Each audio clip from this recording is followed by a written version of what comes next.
일부 예배 끝나고 잠깐 목양실에 들어갔는데 이렇게 문자가 하나 왔어요. 부고 문자예요. 여러분 잘 모르시겠지만 이게 정광욱 성도님이라고 이렇게 췌장암 걸리셨던 어르신 한 분 계셨는데 예배 시간 중간에 또 이렇게 쓰러지시기도 하시고 아침에 소천하셨다는 연락을 받았습니다. 우리 교회 몇 번 이렇게 불교 오랫동안 믿으셨고 췌장암 말기셨습니다. 마지막까지 하나님을 알려고 애쓰셨고 또 그렇게 몸부림쳤던 어르신입니다. 췌장암이죠. 그 말기입니다. 본인의 시간이 얼마 남지 않음을 아셨습니다. 두 가지 마음이 같이 들어요. 하나님 살려주세요. 고쳐주세요. 또 하나는 나에게 시간이 얼마 남지 않았다. 여러분에게 시간이 얼마 남지 않았음을 깨달았을 때가 오거든요. 물론 대부분의 사람들은 자기가 언제 갈지를 모르고 죽습니다. 심지어 호스피스 병동에 있어도 죽음은 어쩌면 좀 나하고 좀 거리가 먼 것처럼 여겨지니까요. 여러분은 여러분에게 이제 시간이 얼마 남지 않았음을 이제는 받아들여야 돼요. 깨달았어요. 이제 받아들여졌어요. 그러면 여러분은 남아있는 시간이 최 일주일 되지 않아요. 그러면 여러분 그 시간을 어디에 쓰시겠습니까? 오늘 그 질문으로 시작을 합니다. 예수님 오늘 1절에 보면 예수님은 이제 이 세상을 떠날 시간이 얼마 남지 않았음을 깨달으셨습니다. 확신하셨습니다. 그러면 사람은 자신에게 시간이 얼마 남지 않았음을 깨달았을 때 남아있는 시간을 어딘가에 집중해요. 뭐에 집중할까요? 가장 소중한 것이에요. 살다 보면 소중한 것이 많아요. 소중한 사람도 많고 소중한 일도 많고 소중한 것들이 많아요. 그런데 그렇게 다 소중하다 할지라도 시간이 며칠 안 남으면 그 소중한 것들 중에 단 한 가지에 집중하게 돼요. 예수님 소중한 것이 많았죠. 이 땅에 오셨을 때 이 구원자로 오셨으니까요. 수고하고 무거운 짐을 지고 있는 이 땅에 있는 사람들의 짐을 대신 지고 그들을 하나님과 연결시켜 주기로 해서 오셨어요. 그래서 예수님 정말 많은 시간들을 애를 쓰시고 뭘 했는가 하면 천국 복음을 전하셨어요. 사람들을 고치셨어요. 귀신들을 쫓아내셨어요. 배고픈 사람 먹이셨어요. 마음이 아프고 힘든 사람 위로하셨어요. 참 고난 가운데 절망 속에 소망이 없는 사람에게 희망을 주셨어요. 그리고 세상에 있는 욕망과 죄에 빠져 있는 사람들에게 회개하라. 회개를 촉구하셨어요. 예수님은 이 땅에 사람들을 구원하러 오셨어요. 그래서 이제 시간이 얼마 남지 않았으니까 한 명이라도 더 구해야 돼요. 예수님이 이제 시간이 얼마 남지 않았음을 이제 일주일, 엿새도 채 안 남았어요. 예수님 한 명이라도 구하고 한 명이라도 복음을 전하고 한 명이라도 구원시켜야 돼요. 예수님 얼마 남지 않은 시간을 어디에 쓰셨을까요? 공교롭게도 예수님은요 한 명이라도 더 구하는 데 쓰는 게 아니라 자기 사람, 내 사람과 함께 시간을 보내는데 쓰셨어요. 아니 이거는 뭐 이해가 돼요. 저 같으면 그래도 그래요. 교회가 참 중요하고 여러분도 제게 어쨌든 저는 목자의 마음으로 아비의 마음으로 있습니다. 근데 설교 준비하면서 한번 상상을 해봤어요. 일주일밖에 안 남았다. 그러면 어디에 쓸까? 서울에 있는 딸내미 부르고 진주에 있는 아들내미 불러가지고 시간 보낼 것 같아요. 제일 소중한 가족하고 보내겠죠? 예수님 그럴 수도 있겠죠. 한번 1절 한번 볼까요? 같이 읽겠습니다. 유월절 전에 예수께서 자기가 세상을 떠나 아버지께로 돌아가실 때가 이른 줄 아시고 세상에 있는 자기 사람들을 사랑하시되 끝까지 사랑하시니라. 얼마 남지 않았으니까 뭐 원망도 아쉬움도 이렇게 뭐가 중요하겠어요? 며칠 안 남았으니까. 그럼 자기 사람, 내 사람 사랑하시되 끝까지 사랑하시기를 결심하셨어요. 내게 남아있는 이 6일밖에 안 돼, 일주일도 안 되는 이 시간을 내 사람을 사랑하는데 끝까지, 그 끝까지가 언제요? 내가 죽는 순간까지, 남아있는 시간까지 같이 손잡고 눈 맞추고 볼 비비고 그렇게 이 세상을 떠나고 싶으셨어요. 이해되죠. 예수님 사람이시니까요. 그리고 예수님 낳아주신 부모 마리아도 있고 또 형제도 있지만 3년 동안 동고동락했던, 살다 보면 형제보다 가까운 사람이 있잖아요. 살다 보면 사실 뭐 부부가 남이잖아요. 무촌이잖아요. 근데 살다 보면 피를 나누는 형제보다 또 부모보다 더 가까운 게 부부 아니겠어요? 그러니 가까운 사람, 자기 사람과 시간을 보내는 것, 사랑하는 것, 용서하는 것, 이거 너무너무 이해가 돼요. 이 세 가지 단어, 자기 사람, 사랑, 끝까지 다 이해가 되는데 우리가 제일 어려운 게 뭔가 하면 끝까지. 자기 사람 사랑하는 거 본능이죠. 근데 끝까지 사랑하는 게 참 어려워요. 안 돼요. 한 배에 나고 자랐던 형제들 티격태격 싸우지만 그래도 사랑이니까 핏줄이 강하잖아요. 사랑하죠. 근데 살다 보니까요, 이 형제를, 핏줄을 끝까지 사랑하기가 참 어려워요. 아니, 사랑은 뭐예요? 끝까지 연을 안 끊기도 어려워요. 연을 끊게 돼요. 전화 안 받을란다. 전화 안 할란다. 살다 보면. 내가 사랑하고 서약하고 기쁠 때나 슬플 때나 언제든지 사랑하고 아끼를 써야겠지만 부부가 끝까지 사랑하기가 참 어려워요. 이제는 세 쌍 중에 한 쌍이 이혼하는데 이혼 안 하기도 어렵지만 같이 살아도 끝까지 사랑하기가 참 어려워요. 왜 살아요? 사랑도 안 하는데. 그러면 이렇게 얘기해요. 의리로 살지요. 그 의리가 되게 중요하죠. 정이니까. 이제는 정도, 의리도 다 떨어졌을 때 뭐만 남는가 하면 경제 공동체로 남아요. 헤어졌을 때에 불이익이 같이 살 때의 이익보다 더 크면 이혼하겠지요. 아니 뭐 여러 가지. 근데 이제 경제 공동체예요. 그냥 자식 결혼시킬 때까지만 뭐 여러 가지 마음으로. 아니면 또 평생 시달렸다가 저 인간 퇴직할 때까지만 퇴직금 받고 나도 저 인간 퇴직금으로 내 그동안 속 썩였던 퇴직금 받고 헤어질란다. 뭐 이런 하원 이야기는 이제는 우리에게 뉴스거리도 안 되잖아요. 그러니까 피를 남은 형제도 또 부모 자식 간에도 끝까지 사랑하기가 어려운데, 여러분 직장 동료, 한 직장 이게 끝까지 어떻게 가겠어요? 교회도 마찬가지예요. 친구도 마찬가지예요. 사랑할 수 있어요. 그런데 뭐가 어려운가 하면 끝까지 사랑하는 게 너무너무 어려워요. 왜 어려울까요? 사랑하는 마음이 작아서? 아니요. 실망 때문에 그래요. 관계가 오래되면, 관계는 가구하고 똑같아가지고 가구가 오래되면 꼭 상처가 나잖아요. 관계도 마찬가지예요. 그게 어떤 관계든지 간에 관계가 오래되면 반드시 생채기가 나요. 생채기가 나도 그 가구 안 버리고 오래 쓰는 사람이 있지만 또 어떤 사람은 그거 너무 꼴 보기 싫어가지고 바꾸는 사람도 있어요. 그거 볼 때마다 화가 나고 속상하니까요. 뭐가 상처일까요? 실망이 돼요. 실망이 되면 기대가 크면 큰 만큼 실망도 크지요. 실망이라고 하는 것은 내가 마음을 줘서 그래요. 나는 진심이었어요. 나는 최선을 다했어요. 그런데 어느 날 어떤 사건 때문에, 어떤 일 때문에, 어떤 말 때문에 뭘 알았어요. 뭘 아는가 하면,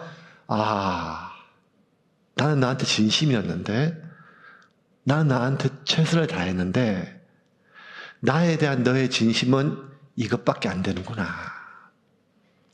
너무너무 아파요. 속상해요. 화가 나요. 기간이 길면 그 기간이 길은 만큼, 줬던 내 마음이 크면 큰 만큼 너무너무 실망이 되고 아파요. 그때 나에 대한 너의 진심을 내가 확신했을 때 내가 뭘 확정하는가 하면, 그래, 여기까지다 라고 마음을 확정하게 돼요. 이 얘기만 들어도 여러분 너무 속상하고 마음이 공감이 되죠. 누가 떠올라요? 그 사람 떠올라요. 왜 그렇게 우리는 끝까지 사랑하는 게 안 될까요? 기대가 무너져서 그래요. 실망해서요. 예수님 12 제자 중에 예수님에 대한 기대가 제일 컸던 사람 중에 한 명이 누군가 하면 유다였어요. 유다가 예수님에 대한 실망이 제일 컸어요. 유다는 똑똑한 사람이었어요. 여러분, 똑똑한 말을 교활하다, 지껏 익숙책인다 이렇게 생각하면 안 돼요. 똑똑하다는 맛은 판단력이 명확하다는 거예요. 유다는 이익과 손해가 명확한 사람이었어요. 이런 사람이 필요해요. 물에 물 탄 듯, 술에 술 탄 듯, 이런 거 남들한테는 좋지만 이런 사람이 내 남편이면 속 터져요. 명확해야죠. 명확해야 되죠. 보면 식당에 가면 아줌마들 밥 먹을 때 여러분 각자 자기 먹은 거 자기끼리 식사 계산해요. 커피도 각자 계산해요. 남자들은요 서로 막 그 카드를 꺼내내요. 카드 지난달에 정지 먹었는데도요. 전 세계에 이런 나라가 없대요. 어딜 가든지 간에 자기 먹은 거 자기가 내고 자기 돈 안 나가면 신나가서 아싸 그런대요. 더치페이라고 각자. 그런데 계산대 앞에서 서로 돈 내겠다고 서로 싸우는 민족은 한국 사람밖에 없대요. 이러면 안 돼. 이러는 거 아니야. 이러면 나 너 못 봐. 뭐 이런 식으로. 속으로 다시 안 보면 쓰는 생각인데도 속 터지지요. 그런 거에 따지면 계산이 명확한 사람. 왜냐하면 남에게 피해 안 주고 자기가 내 이익 챙긴다는 게 아니라 이게 똑똑한 사람이죠. 손해와 이익이 명확한 사람이 유다였어요. 이런 사람은 손해보는 짓을 잘 안 하죠. 왜? 어떤 일을 선택할 때 자기가 지불해야 될 대가가 얼마인지를 정확하게 알아요. 유다가 예수님께 자기 인생을 걸었어요. 여러분, 인생 거는 게 쉬운 게 아니잖아요. 어제도 쿠팡에서 뭐 살 때 50원, 100원 다 비교해서 샀잖아요. 근데 여러분, 인생을 거는 게 얼마나 어려워요. 그래서 철이 들수록 세상을 알수록 뭐가 계산이 될수록 인생을 걸기가 어려워요. 그래서 나이 들수록 결혼하기가 힘든 거예요. 어릴 때, 철 모를 때 결혼해야 돼요. 왜냐하면 잘 모르니까요. 내가 지금 마음을 따라 하는 이 결정이 앞으로 내가 얼마나 내 발등을 찍는 일인지를 몰라서 해요. 아멘 안 하기를 잘했어요. 진짜 아멘 한 타이밍 중요해요. 가룟 유다는 자기가 선택하는 이 결정이 뭔지를 알았어요. 가룟 유다는 자기 인생을 걸었어요. 예수님한테. 자기 현재를 포기했어요. 가족을, 직업을, 생업을. 그러면 가룟 유다는 자기의 현재에 가진 모든 것을 포기했어요. 그런데 가룟 유다가 더 많이 포기한 건 뭔가 하면 앞으로 자신의 모든 미래의 삶의 크기를 다 포기했어요. 아니, 정확하게 하면 그거를 팔아서 예수를 샀어요. 예수를 따라 나섰어요. 배와 그물과 집과 가족과 고향과 모든 것을 버리고 쫓아 나섰어요. 계산이 정확한 가룟 유다가 예수의 뭘 보고 자기의 전부를 걸었을까요? 예수님의 능력이 있겠죠. 예수님의 인품이 있을 것입니다. 그런데 가룟 유다가 걸기에는 그거 부족했어요. 가룟 유다가 자신의 인생의 모든 것을 그런 것은 예수님의 능력도 있고 예수님의 인품도 있지만 예수님의 꿈이었어요. 예수의 꿈. 예수님이 이렇게 얘기했어요. 하나님의 나라가 가까이 왔다. 그 하나님의 나라는 심령이 가난한 자가 복이 있는 자다. 그 하나님의 나라는 애통하는 자가 위로받는 자다. 온 천지가 로마의 압제로부터 세금에 계속 등골을 빼먹는 이 악한 것들과 그리고 마음을 위로줘야 될 종교인들이 계속해서 죄인을 만들고 죄책감까지 더 주는 이 세상 속에서 예수님이 이 땅에 만들 그 하나님의 나라는 가룟 유다가 자기 인생을 걸어도 좋을 나라였어요. 기대를 걸었죠. 3년 동안 못 먹을 때도 많았고 욕 먹는 것도 굉장히 많았고 마지막 얼마 동안에는 계속 당국의 수배령이 떨어졌어요. 목숨도 위험해요. 그래도 가룟 유다 끝까지 예수님 지켰어요. 그런데 이 예루살렘에 오기 며칠 전부터 예수님께서 이상한 얘기를 하는 거예요. 이제 예루살렘에 가자. 가룟 유다가 생각했을 때는 이제 예루살렘에 갈 때 모든 것이 끝났어요. 3년 동안 준비가 끝났고 많은 사람들이 예수님을 따랐어요. 예수님을 따랐던 숫자가 예수님을 죽이려고 하는 세력의 힘, 그거는 공권력이기 때문에 힘이 세요, 숫자보다. 예수님을 따르는 사람들 숫자는 많았지만 힘이 약하죠. 그런데 결정적으로 예수님을 죽이려고 하는 세력의 힘과 예수님을 따르는 사람들의 힘의 균형이 무너지는 사건이 부활 사건이었었어요. 죽었던 나사로가 살아나는 이 사건은 이렇게 썼던 공권력의 힘이 결정적으로 갑자기 예수를 따르는 사람들의 힘에 커지기 시작했어요. 그 시기에 예수님이 뭐라고 했는가 하면 예루살렘으로 가자. 계산이 정확한 유다가 봤을 때 정확한 타이밍이에요. 민심은 언제 사고로 될지 모르니까 이 타이밍에 들어가서 이 세력들을 무너뜨리고 이제 예수의 나라를 세워야 돼요. 그래서 올려가고 예루살렘에 가까이 왔는데 예수가 이상한 얘기를 해. 뭘 하는가 하면 이제 내 말 잘 들으라. 지난 3년 동안 내가 얘기 안 했지만 내가 예루살렘 가면 나는 제사장들과 바리새인들의 손에 잡혀서 고문당하다 죽을 것이다.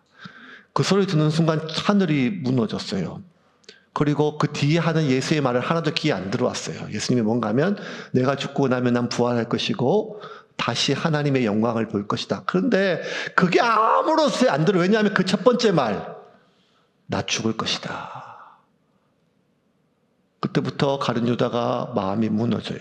아니 이렇게 무책임한 사람이 있나? 당신 하나 보고 지금 12명이 지금 인생을 포기했는데 12가정 그리고 70문도 120명 제자 이 사람들 인생을 어떻게 하고 그 마음속에 그 실망이 얼마나 컸을까요? 그 마음이 너무 크니까 점점 예수님에 대한 마음이 오해되기 시작했어요.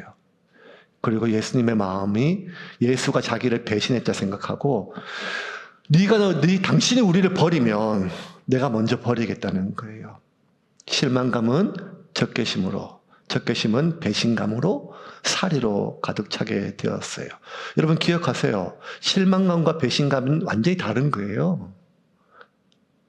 가룟 유다는 예수한테 실망해서 예수를 떠난 게 아니라 가룟 유다는 예수한테 배신감을 느껴 예수를 배신하여 팔아먹었어요. 가룟 유다가 예수를 팔아먹은 대상이 누구예요? 바리새인과 제사장들이에요. 그들은 예수 수배령을 내렸어요. 왜? 예수를 죽이려고요. 요한복음 11장 53절 57절 같이 읽겠습니다. 이날부터는 그들이 예수를 죽이려고 모이 아니라 이는 대제사장들과 바리새인들이 누구든지 예수 있는 곳을 알거든 신고하여 잡게 하라 명령하였음이로라. 예수를 죽이려고 모였어요. 그리고 수배령 내렸어요. 왜? 잡으면 죽이려고. 이제 예수 신고하면 예수 잡아 죽이는 거예요. 다 알아요. 온 동네가, 온 나라가. 그런데 가룟 유다가 예수를 누구한테 팔았는가 하면 예수를 죽이려고 하는 수배령을 내린 세력한테 팔았어요. 왜? 예수를 죽이려고요. 돈 때문이요. 은 30냥 가룟 유다가 그거 버렸어요. 배신감이에요. 배신감이에요.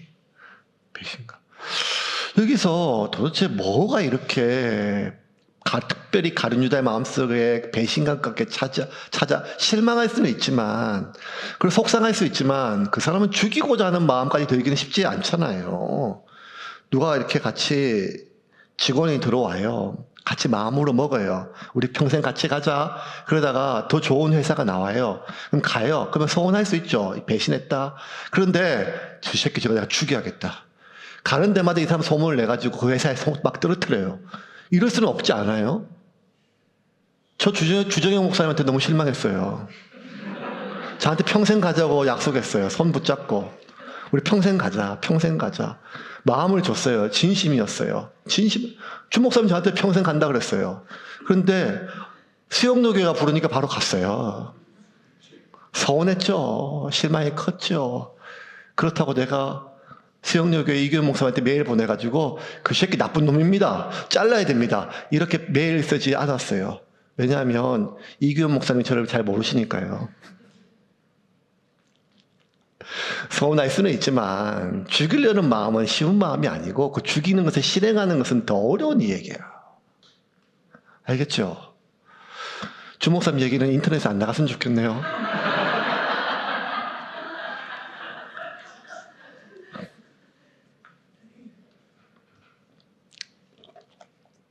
왜 이렇게 죽이려고 했을까요?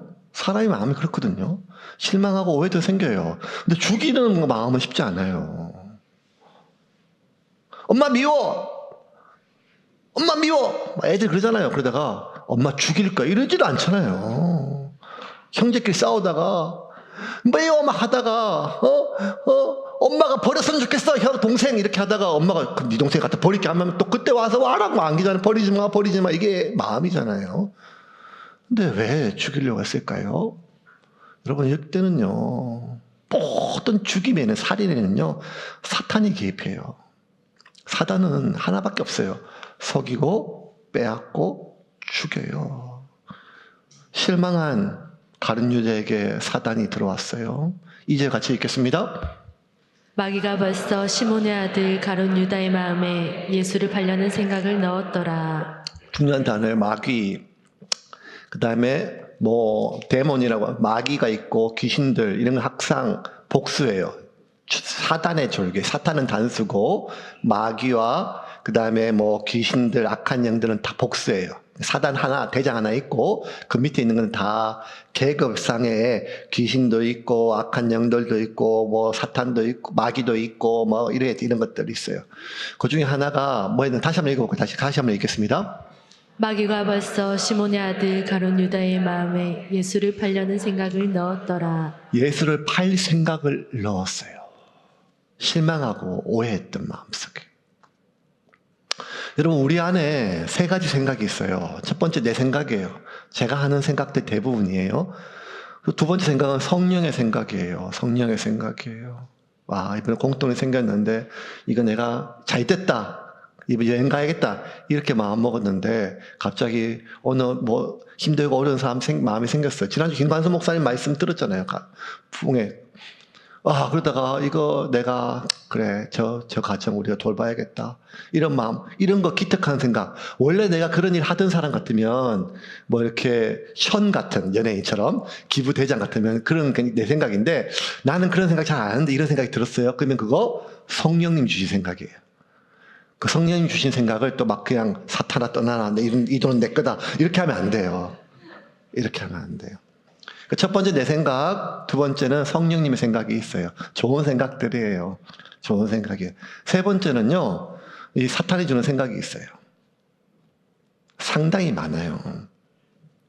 우리 안에 생각을 마음에 넣었다 그래요. 생각을 마음에. 성경에 보면 굉장히 정교해요. 마귀가 예수를 팔 생각을 집어넣었대, 강제로. 그래서 실망이 배신이 적개심으로, 적개심이 살의로 발달하게 되었어요. 그래서 여러분, 살다 보면 우리가 실망할 때 있잖아요. 오해할 때도 있어요. 근데 이게 잘 다뤄야 돼요. 왜냐하면 실망, 오해 이런 것들은요, 그러다 내가 마음에 적개심이 생기잖아요. 그때부터 그게 상처예요. 상처가 난 모든 것들은요, 우리가 잘 다뤄야 돼요. 그냥 이 손요, 그냥 우리 구정물통에, 오물통에 변기에 손 넣어도 돼요. 왜냐면 더럽혀질 뿐이에요. 씻으면 돼요. 근데 상처가 나잖아요? 그러면 설거지통에, 오물통에, 똥통에 손 넣으면 안 돼요. 왜냐하면 이거는 그때부터는 씻으면 되는 게 아니라 감염되니까요. 씻어도 될 문제가 아니란 말이에요. 더러운 건 씻으면 돼요. 회개하면 돼요. 그런데 상처가 나면 이건 씻어도 되는 게 아니라 감염이 돼요. 뭐가 나쁜 게 들어온단 말이에요. 그럼 어떻게 돼요? 상처가 나면 소독하고 마데카솔 바르고 데일밴드 발라야죠. 그래야 곰지를 않아요.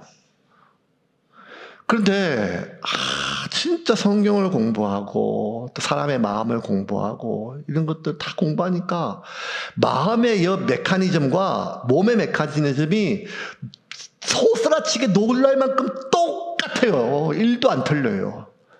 왜냐하면 만드신 분이 동일한 분이니까요. 몸을 만드신 분이 마음을 만드셨고 마음을 만드신 분이 영을 만드셨기 때문에 재료는 다르지만 메커니즘은 똑같단 말이에요. 우리의 영혼도 우리의 마음도 마찬가지예요. 상처가 나면 안 돼요. 근데 어쩌다 보면 살면 상처가 나잖아요. 그러면 반드시 요거 잘 다뤄야 돼요. 그냥 내두면 골마요. 골면 어떻게 되냐면 나쁜 게 들어와요. 그러면 어떻게 되는가 하면 잘 다뤄야 돼요. 잘못 다뤄도 골마요. 그래서 바울은 이렇게 얘기했습니다. 에베소 4장 26절 27절 같이 읽겠습니다. 분을 내어도 죄를 짓지 말며 해가 지도록 분을 품지 말고 마귀에게 틈을 주지 말라. 분을 낼 수 있어요. 왜냐하면요, 진짜 자꾸 나를 빡치게 만드는 사람이 있어요. 그런 은사가 있는 사람들이 있어요. 말을 해도 진짜 화나게 하는 사람이 있어요. 그런 은사는 또 어디서 배우는지 모르겠어요. 타고나는지. 화가 나요. 자꾸 나로 하여금 화가 나는 상황이 생겨요. 그죠? 생겨요. 분을 내어도 죄를 짓지 말고, 분을 품어도 해를 넘기지 말고, 마귀에게 틈을 주지 말라. 이게 너무 똑같은, 여러분, 정교한 구호, 우리가 위생이나 이런 거 치료하는 그런 영적인 어떤 매뉴얼이에요. 그게 뭔가 하면 다칠 수 있어요. 다치는 걸 우리가 막을 수는 없어요. 우리를 화나게 만들고 우리를 섭섭하게 만들고 우리를 실망시키는 사람을 우리가 막을 수는 없어요. 그런 일들을 우리가 못 막아요. 그런 일이 안 생기면 좋은데 살다 보면 사고가 나고 넘어지고 깨지고 부서지고 째져요. 그런 일들이 많단 말이에요. 그런 말들을 들으세요. 그런 눈빛을, 그런 일을 당한다니까요. 분이 나요. 그래도 죄를 지으면 안 돼요. 왜냐하면 분이 나도 화가 나도 서운해도 억울해도 상처는 아니에요. 근데 죄는 언제 되는가 하면 내가 똑같이 갚아야겠다. 새끼 저거. 저 인간 내가 저거 그냥 안 둔다. 내가 똑같이 해준다 라고 하는 복수를 실행하고 계획하고 마음을 먹으면 그때 상처가 나요. 그게 죄예요. 죄는 상처가 나요. 상처가 나면 어떻게 되는가 하면 반드시 감염의 위험이 있어요. 왜냐하면 공기 중에 세균이 드글드글 하거든요. 오물통 위에 세균이 드글드글 하거든요. 악한 원수 마귀가 지금도 이 안에 드글드글 하거든요. 저 3마리 저 앉았네. 저기 보니까 드글드글해요. 교회 안에 여러분 십자가 들고 아무리 다녀도 귀신이 검대지 않아요. 마늘하고 같이 써야 돼요. 이런 얘기 우리가 어릴 때 막 들었잖아요. 그게 무슨 소용이 있어요. 생각 속에 들어오는데요. 설교하는 목사의 생각 속에, 설교를 듣는 성도의 마음 속에 왔다 갔다 생각이 들어오고 나가는데요. 성경책 십자가 차에 꽂아 놓는다고 사고가 안 난다는 게 미신 아니에요. 졸지 말아야 사고가 안 나죠. 명태 대가리가 아니라 뭐 그런 게 아니라는 거예요. 중요한 건 뭔가 하면 끊임없이 악한 원수 마귀가 우리를 공격하려고 한다는 거예요. 분을 품어도 죄를 짓지 말고, 죄를 지어도 해가 지도록 분을 품지 말라는 거예요. 왜? 우리가 그 생각을 계속 사탄이 주는 생각을 집어넣으면요, 그 생각 우리가 용납하고 붙잡고 계속 묵상하면 곪기 시작해요. 우리가 코로나 시절에 겪었잖아요. 바이러스가 들어오면 온몸에 순식간에 퍼져요. 호흡기, 목에, 여기 기도에 약간 들어왔는데요, 그 소량의 바이러스가요 온몸에 순식간에 새끼를 쳐서 나를 막 다스려요. 이 감기예요. 지나가 보니까 누군가한테는 며칠 앓고 끝나지만 누군가한테는 목숨을 잃게 만들어요. 마찬가지예요. 처음에 들어왔을 때는 작은 생각이지만 내가 이 생각을 붙잡고 용납하고 계속 반복적으로 내가 그 말을 묵상하잖아요. 그 눈빛을 묵상하잖아요. 그 행동을, 그 사람이 나한테 했던 말을, 그 사람이 그 일을, 그 마음을 계속 묵상하면 온몸에 퍼져요. 예러분, 이 일이 어떻게 시작됐어요? 2절 다시 한번 읽겠습니다. 같이 읽겠습니다. 마귀가 벌써 시몬의 아들 가룟 유다의 마음에 예수를 팔려는 생각을 넣었더라. 이 상처에 들어왔어요. 실망한 마음에. 근데 이걸 유다가 계속 용납했어요. 붙잡았어요. 밤새 묵상했어요. 며칠 동안. 그래서 어떻게 된가 하면 이제는 마귀가 아니라 대장 사탄이 들어와요. 이걸 정확하게 성경이 기록해요. 누가복음 22장입니다. 같이 읽겠습니다. 12 중에 하나인 가로신이라 부르는 유다에게 사탄이 들어가니. 사단은 단수의 대장이에요. 마귀가 길을 터요. 생각을 우리 속에 넣어요.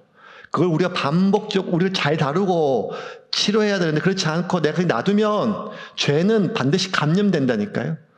그 다음에 어떻게 되는가 하면 이게 내가 반복적으로 묵상하고 그 말을 그 생각을 그걸 계속 묵상하면 그 다음에 길이 열려요. 뭐가? 사탄이 들어와서 온몸에 퍼져요. 살고 싶지 않아요. 내가 차라리 저거 죽이고 나도 죽는다. 그런 사람 많잖아요. 그런 사람 많아요. 지금도 많아요. 살다 보면 관계가 자꾸 삐걱대요. 오래된 관계든 짧은 관계든 너무너무 아쉬워요. 아니 좀 이렇게 조금만 이렇게 배려해 줬으면 좋겠는데 그걸 사람들이 못해요. 아니 이상해요. 좀 더 시간이 지나니까요. 사람들이 좀 이상해진 것 같아요. 신방하다 보면 제가 선교원이나 이런 데 어린이집 신방 가거든요. 교사들 만나면 한결같이 얘기해요. 목사님 애들이 이상해요. 애들이 이상해요. 그러면 조금 있다 뭐라 바뀌는가 하면 근데 목사님 아세요? 부모들이 더 이상해요. 근데 나중에 막 얘기 끝났을 때 이렇게 얘기해요. 한 인간도 정상이 없어요. 정상이. 기본이 안 됐어요. 기본이. 말하는 뻔세가 말 전화하는 예절이요. 전부 다 이렇게 해요. 기본이 안 됐다고요. 기본이. 여러분 왜 기본이 안 된 인간들이 많을까요? 아니 이게 회사를 다니면 회사에 기본이 있잖아요. 직장을 다니면 교회를 다니면 애를 맡기면 기본이 안 됐다니까요. 뭘 잘하라는 게 아니라 기본이 안 됐다니까요. 그 기본 얘기하면 그때부터 라떼 꼰대예요. 기본이 바뀌었어요. 알았죠? 아멘 안 하잖아요. 기본이 어떻게 바뀌어요? 기준이 내려가면 그 타락하고 천박한 거예요. 그럴 수 있겠죠. 그런데 나 빼고 다 이상해요. 그러면 그때부터 문제가 생겨요. 이 회사는 이상해요. 사람도 이상하고 회장도 이상하고 사장도 이상하고 전무도 이상하고 다 이상해요. 얘기 들어보면 자기 빼고 다 이상해요. 이 학교 이상해요. 애들이 다 이상해요. 애들이 다 이상해요. 선생님이 다 이상해요. 이 교회는 이상해요. 다 이상해요. 다 이상해요. 여러분 타짜라는 영화에 노름판에 누가 호구인지 모를 때 그때 내가 호구일 확률이 많다. 이런 것처럼 나 빼고 다 이상하면 내가 제일 이상한 줄 믿으시면 돼요. 이게 너무 명확하잖아요. 근데 나는 그게 잘 안 돼. 나는 진짜 다 이상하거든요. 이때 중요한 원칙이 있어요. 뭔가 하면 어떤 사건이 생기고 어떤 일이 생길 때 그 사건으로 지나간 시간을 다 해석하면 다 엉켜요. 이게 너의 진심이구나. 그럼 지나온 시간은 다 가짜예요. 그 사람이. 이 사탄에게 넘어가는 거예요. 사건으로 지나온 시간을 해석하면 안 돼요. 이 말로, 이 감정으로 지나온 시간을 해석하면 다 왜곡된다니까요. 왜? 지금 내 마음은 지금 상해 있으니까요. 열이 나 있다니까, 열이. 어떻게 해야 되는가 하면 지나온 시간으로 이 사건을 해석해야 돼요. 지나온 시간으로 이 말을 해석해야 돼. 그러면 이 사람이 그럴 사람이 아닌데 오늘 왜 이렇게 성질 내지? 맨날 성질 내는 사람이면 또 성질 낸다. 저 인간 또 저런다. 되는데 그게 아니라 그렇지 않은 사람인데 갑자기 뭐가 뒤집어졌어요. 그러면 이 사람이 뭐가 지금 내가 모르는 게 뭐가 있다. 난 이렇게 생각이 돼요. 그런데 사탄은 자꾸 뭘 어떻게 하는가 하면 봐라 이게 저 인간의 진심이다. 너희들. 그러면 지나온 시간 20년 30년이 통째로 다 왜곡돼요. 다 가짜였네. 오래도 숨겼네. 내가 사람 잘못 봤네. 내 눈 내가 찔러야지. 예수님 보세요. 다른 유다가 자기를 배신하고 팔아 날 죽이려고 해요. 얼마나 어이가 없겠어요. 그런데 예수님이 이 사건으로 지나온 3년을 해석하지 않았어요. 그 다 가짜였다. 이놈 작정하고 날 죽이려고 들어온 놈이다. 이게 아니라 지난 3년을 봤어요. 가룟 유다는 진심이었어요. 저 똑똑한 놈이 자신의 인생을 나한테 걸었다. 저 계산이 명확한 놈이 끊임없이 나와 함께하고 욕먹고 시간을 보냈다. 그 진심이다. 진심이다. 그런데 그 유다가 지금 나를 팔아 죽이려고 한다. 그러면 가룟 유다는 원래 이런 인간이 아니라 가룟 유다의 지난 3년을 봤을 때 그게 가룟 유다의 진심인데 지금 이거는 가룟 유다 안에 나쁜 게 들어왔구나. 나쁜 생각이 들어왔구나. 이 생각이 온 세상을 장미부스럼 보는 그런 철없는 낙관론이 아니라 정확한 분석이에요. 예수님의 분석이니까. 지난 3년의 시간으로 이 사건을 해석했을 때 가룟 유다의 생각이 아니라 나쁜 것이 들어왔다는 거예요. 이렇게 생각될 때 어떻게 할 수 있는가 하면 와, 사람 징글징글하다 이제 진짜 목회 못 해먹겠다. 다시는 내가 마음 안 주인다 교회 안에서. 내가 이제는 사람 머리 검은 것 내가 안 거두겠다. 이렇게 되는 게 아니라 나를 팔아먹고, 여러분 가룟 유다만 나쁜 놈이고 나머지 11놈 다 좋은 사람 아니에요. 똑같아요. 이 11명 다 똑같이 예수님 버리고 지금 몇 시간 뒤에 다 도망가. 예수님 버리고. 그러면 지나온 시간으로 지금 나를 버리고 나를 도망가는 이 인간들 지난 3년을 해석하면 다 엉키는데 지난 3년의 시간으로 이 세계를 계산했을 때 이들이 감당할 수 없는 시험이 들어오는 것을 예수님 아시고 어떻게 하시는가 하면 너희들이 나를 버린다면, 너희들이 나를 배신한다면 내가 먼저 너희를 버린다 이게 아니라 예수님 어떻게 했는가 하면 제자들의 발을 닦기 시작하셨어요. 3절부터 5절입니다. 같이 읽겠습니다. 저녁 먹는 중 예수는 아버지께서 모든 것을 자기 손에 맡기신 것과 또 자기가 하나님께로부터 오셨다가 하나님께로 돌아가실 것을 아시고 저녁 잡수시던 자리에서 일어나 겉옷을 벗고 수건을 가져다가 허리에 두르시고 이에 대야에 물을 떠서 제자의 발을 씻으시고 그 두르신 수건으로 닦기를 시작하여. 그래도 이 사람들은 예수님이 섬기셨던 예수님의 섬김에 이 말씀에 포커스가 있는 게 아니에요. 여기서 이 말씀의 핵심은 어디에 있는가 하면 3절에 있어요. 3절 말씀을 다시 한번 읽어볼까요? 3절 말씀 같이 읽겠습니다. 저녁 먹는 중 예수는 아버지께서 모든 것을 자기 손에 맡기신 것과 또 자기가 하나님께로부터 오셨다가 하나님께로 돌아가실 것을 아시고. 저녁 먹는 중에 예수는 하나 아버지께서 모든 것을 자기 손에 맡기신 것을 아셨어요. 이게 무슨 말인가 하면 예수님이 확신한 게 뭔가 하면 이 사람들을 자기 손에 하나님이 맡기셨다는 걸 아셨어요. 이게 중요해요. 잘 보세요. 내 사람인 줄 알고 내가 마음을 줬어요. 3년 동안 먹이고 입히고 위로했어요. 자기 사람이라고 생각했던 내 사람이다 이 사람. 근데 내 사람이라고 여겨서 내가 내 전부를 주었던 이 인간이 나를 배신하고 나를 죽이려고 해요. 내 사람이라고 여겼던 자기 사람을 여겼던 이 인간들이 나를 배신하고 다 나를 떠나요. 그래서 이 인간들은 내 사람이 아니라는 게 아니라는 거예요. 여기서 예수님이 말씀해 보신 게 뭔가 하면 이 사람들은 나를 배신하고 떠나지만 나를 배신하고 나를 죽이려고 하지만 그럼에도 불구하고 하나님이 맡기신 내 사람이라는 거예요. 그러면 내 사람이란 정의가 명확해요. 내 사람은 죽을 때까지 나를 안 떠나는 사람이 내 사람이 아니에요. 내 사람은 나를 끝까지 배신하지 않을 사람이 내 사람이 아니라는 거예요. 내 사람은 때로 나를 떠나기도 하고 때로 나를 버리기도 하고 배신하기도 하지만 그럼에도 불구하고 하나님이 나에게 맡기신 사람이 내 사람이에요. 그래서 주 목사님은 내 사람이에요.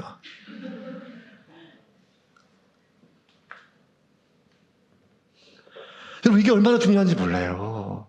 이게 예수님이에요. 예수님이 이 마음이요. 이제 6일밖에 남지 않았던 예수님의 마지막 삶을요. 나를 배신하고 떠나고 나를 죽이려 했던 그 배신감과 서운함과 적개심 한 놈도 안 남았다. 한 놈도 하는 그 서운함으로 마지막 시간을 채우지 않고 사랑하는데 끝까지 사랑하는데 시간을 쓸 수가 있었어요. 인간이 언제 제일 행복한가 하면요. 사랑받을 때보다 사랑할 때예요. 손주가 할머니 이거 먹어 할 때보다 내가 이거 손주 입에 떠넣을 때가 더 좋아요. 더 좋아요. 인간은요. 사랑받을 때도 행복하지만 사랑할 때 더 행복해요. 그러면 언제 인간이 행복한가 하면 사랑하는 존재가 점점 많아질 때 행복해요. 그래서 자식 있으면 행복하고 손주 보면 행복하고. 그런데 살다 보면 점점 사랑이 멈춰요. 아이고, 자식 새끼도 필요 없고 친구도 필요 없고 교회도 필요 없고. 다 이런 마음이 생길 때 언젠가 가면 내가 사랑을 멈출 때예요. 왜? 나에 대한 너의 진심이 여기까지인데 굳이 내가. 그러면 마음의 적개심과 그 배신감이 남아있는 시간을 다 채우게 돼요. 여러분, 뭐가 자기 사람이에요? 끝까지 나와 함께하는 사람? 끝까지 나를 배신하지 않는 사람? 아니요. 하나님이 내게 주신 사람이 내 사람이고 자기 사람이에요. 여러분, 이게 어떻게 예수님이 가능하지 우리도 가능할까요? 아니요. 우리가 너무 또 명확해요. 이 자기 사람을요 자식으로 바꿔볼까요? 뭐가 내 자식이에요? 나를 안 떠나는 게 내 자식이에요? 끝까지 나를 배신 안 하는 게 내 자식이에요? 뭐가 내 자식이에요? 내가 나오면 내 자식이죠. 내가 안 낳았어도 내가 가슴으로 나왔고 내가 기르면 내 자식이잖아요. 내가 낳은 자식이 내 자식이고 내가 기른 자식이 내 자식이잖아요. 그 자식이 어떨 땐 날 떠나요. 그 자식이 어떨 땐 날 배신해요. 그 자식이 배신한다니까요. 그래도 부모는 자식이에요. 그게 누가복음 15장 탕자 비유 아니에요? 자식이 아버지 죽으라고 유산 달라고 얘기해요. 나를 배신해요. 자식이 부모를 떠나요. 아버지를 떠나요. 그렇다고 나를 떠난 자식이라고 호적에 파고 자식이 아니에요. 나를 배신하고 날 죽으라고 했던 그 자식이 자식이 아니에요. 나를 떠난 그날부터 아버지는 자식을 기다린단 말이에요. 나에 대한 자식의 마음은 맨날 바뀌어요. 하지만 그 자식에 대한 아버지의 마음은 변함이 없어요. 왜? 내가 낳았으니까요. 내가 길렀으니까요. 이 제자들도 마찬가지예요. 제자들의 마음은 수시로 바뀌어요. 배신도 해요. 하지만 제자들에 대한 예수님의 마음은 변함이 없어요. 왜? 하나님이 내게 주셨으니까요. 내가 낳았고 내가 길렀으니까요. 이 말씀은요, 하나님이 오늘 나한테 주시는 말씀이에요. 뭔가 똑같은가 하면 나는 하나님에 대한 마음이 만달 바뀐다니까요. 어떨 때는 감사했다가 오늘은 서운했다가 막 하나님 나한테 왜 이래요 막 이랬다가도 하나님 배신할 때도 있어요. 정욕 때문에, 욕심 때문에, 불안 때문에, 두려움 때문에 내가 하나님 떠날 때도 있어요. 하지만 나를 향한 하나님의 마음은 늘 동일해요. 내가 하나님 떠났다고 너 이제 내 자식 아니다. 내가 하나님 배신했다고 이제 넌 내 자식 아니다. 이렇게 한 번도 한 적이 없어요. 나는 하나님 보고 하나님 이제 내 아버지 아닙니다. 한 적이 많아요. 하지만 하나님 그런 적이 한 번도 없어요. 왜냐하면 하나님이 나를 낳았으니까요. 시편 2편 7절 읽고 말씀을 마치겠습니다. 내가 여호와의 명령을 전하노라. 여호와께서 내게 이르시되 너는 내 아들이라. 오늘 내가 너를 낳았도다. 여호와의 명령을 전하노라. 제가 하나님의 사자의 입을 대신해서 여러분에게 오늘 말씀 전합니다. 여호와께서 내게 이르시되 너는 내 아들이다, 딸이다. 오늘 내가 너를 낳았다. 그래서 나에 대한 너의 마음은 맨날 바뀌고 너의 상태도 변화되지만 나는 너를 버리지 않겠다는 거예요. 왜? 내가 너를 낳았으니까. 너는 내 자녀니까. 그래서 나는 너를 사랑하되 끝까지 사랑하겠노라. 네가 지금 이 순간에도 나를 팔아먹으려고 배신하는 계획을 잡아도, 네가 지금 이 순간에도 온갖 쾌락에 더럽혀져도 너는 내 자녀라는 거예요.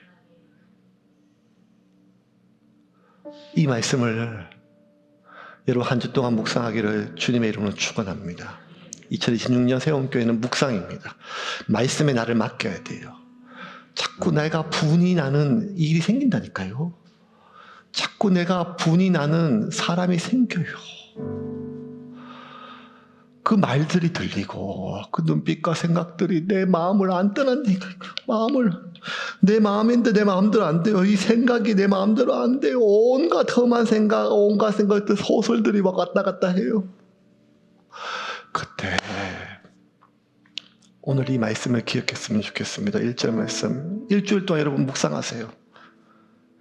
6월절 전에 예수께서 자기가 세상을 떠나 아버지께로 돌아가실 때가 이룬 줄 아시고 세상에 있는 자기 사람들을 사랑하시되 끝까지 사랑하시니라.